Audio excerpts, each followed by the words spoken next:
তো hi guys, তোমরা সবাই কেমন আছো? আশা করি ভালো আছো। আজকের রেসিপি হচ্ছে পটলের নিরামিষ রেসিপি করব।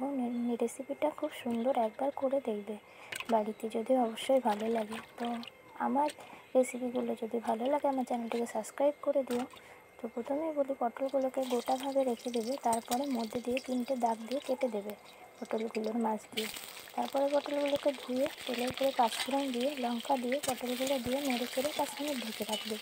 তো 5 মিনিট পর ঢাকনাটা তুলে দেখবে পটলটা ভাজা ভাজা হয়ে গেছে। তো তখন একটু হলুদ, একটু লবণ অ্যাড করে দেবে, দিয়ে আবার 5 মিনিট ঢেকে রাখবে। তো 5 মিনিট পর তুলে দেবে, পটলটি ভালো মতোই ভাজা ভাজা হয়ে গেছে।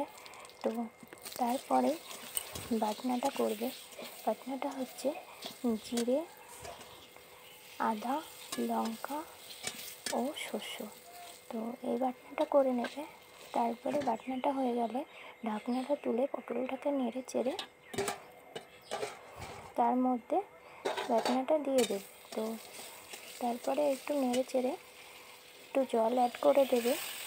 তো জলটা অ্যাড করলে পটলটা আর একটু ভালো মতো সেদ্ধ হয়ে যাবে।